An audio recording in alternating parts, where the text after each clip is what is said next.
وقت آپ دیکھیں کفار و مشرکین یہود و نصارہ ان کے ہاں چندے کا سسٹم اس طرح نہیں دیکھے ہوں گے آپ. لوگ چندے کے لیے اس طرح گھومتے دیکھیں آپ نے. ان کی مندریں بھی بن جاتی ہیں, ان کے عبادت خانے, ان کے اسکول, ہاسپٹل سب بنتے ہیں, حکومتیں ان کے پاس ہیں, جائز ناجائز سب چیزیں لگ سکتی ہیں. لیکن آپ دیکھیں مدرسوں کے نام پر, مسجدوں کے نام پر سفیر حضرات مسلمانوں میں کثرت سے ہیں. لیکن آج لوگوں کا دماغ مسلمانوں کا کچھ علماء کو لے کر ایسا خراب ہو گیا, جو لے کر رسید آیا اس کو حقارت سے دیکھنے لگ گئے. کیا مولوی صاحب آ گئے پھر چندہ کے لیے, چندہ لینے والے, ان سب کو حقارت سے کیوں دیکھتے ہو؟ تمہارا مال کس کا دیا ہوا ہے؟ میں ابھی اس رمضان میں اتنی شکایتیں سن چکا ہوں, موبائل پہ اتنے میسج بھرے ہوئے ہیں علماء کے درد کے.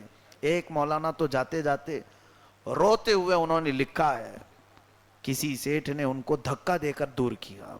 وہ عالم ہیں, درسگاہ میں بیٹھتے ہیں, طلبہ اسلام کو قرآن و حدیث پڑھاتے ہیں, اور اگر دارالعلوم کے لیے وہ رسید لے کر کسی کے پاس آئے تو دینے والا 100 روپے دے کر یہ سمجھتا ہے کہ اس کی زندگی بھر میں نے احسان کیا. تم کسے دے رہے ہو؟ کسی ادارے کو دے رہے ہو, اس عالم کو تھوڑی نہ دے رہے ہو. ہاں یہ اور بات ہے کہ ادارے والے اس عالم کو اس کی محنت کا محنتانہ دے دیتے ہوں گے, الگ بات ہے. آپ کر کے دکھاؤ روزے کے حالت میں در در کی ٹھوکریں کھا کر. چھوڑو آپ کی بات, کیا میں نہیں کر پاتا ہوں؟ مجھ سے اگر کہا جائے نہیں ہو سکے گا. میں سلام کرتا ہوں ان علماء کو جو کڑی دھوپ میں روزے کے حالت میں یہ میرے آقا کے دین کو چلانے کے لیے رسیدیں لے کر نکل پڑتے ہیں. میاں بھیک مانگنا ہوتا ہے اور لوگوں کے نخرے الگ سننے ہوتے ہیں, تانے الگ سننے ہوتے ہیں, اور پھر مولویوں کو اوپر سے نیچے تک شک کی نگاہ سے الگ دیکھنا ہوتا ہے. ابھی ممبئی میں گئے, وہاں کی پوری تصویریں ہمارے پاس آئی ہیں. ایک مٹھائی کی دکان والا پورے علماء کو لائن میں لگایا ہوا ہے.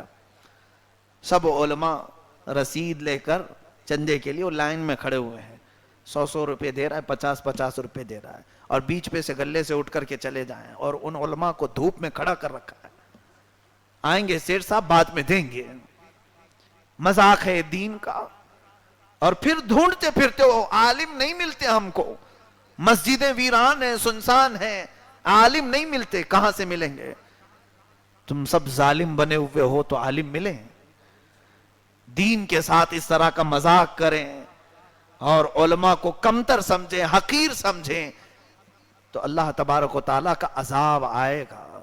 دین کی برکتیں اٹھا لی جائیں گی. ہمارے مسجدیں ویران نہیں ہوں گی تو اور کیا ہوں گی؟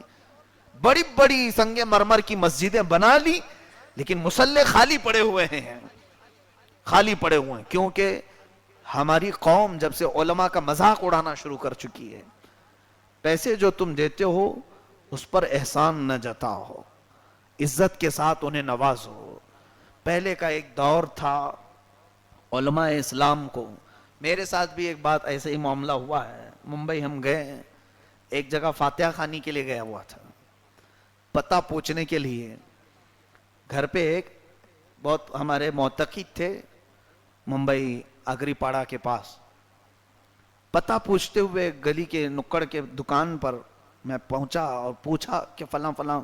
پوچھنے ہی جا رہا تھا, پوچھنے سے پہلے انہوں نے کہا مولوی صاحب آگے چلے جائیے, ابھی ابھی چندہ دیا ہوں. پوچھا بھی نہیں ابھی. میں نے کہا بھائی ایڈریس پوچھنے آئے ہیں؟ کہا نہیں, دن بھر سے پریشان ہو گیا ہوں, آپ کی شکل والے آتے ہیں دماغ کھا جاتے ہیں. دل پر چوٹ لگی تھی. سب کو ایک ہی ناپ لیتے ہو, سب کو ایک ہی پیمانے میں تول لیتے ہو. کوئی بھی عالم آئے, یاد رکھنا میں تو ایک نکمہ گیا ہوں, کبھی کوئی اللہ کا ولی تمہارے پاس آ گیا اور تم نے یہ حرکت کی تو اللہ پوری برکتیں ختم کر دے گا. اللہ کو یہ چیز ہرگز گوارا نہیں کہ اس کے محبوبوں کو کوئی تانا مارے اور ذلیل کرے, تو پھر رب تعالیٰ اس کی زندگی کو ختم فرمائے گا. ایسے واقعات بھی ہیں, سنانے کے لیے ابھی یہ ٹاپک نہیں ہے.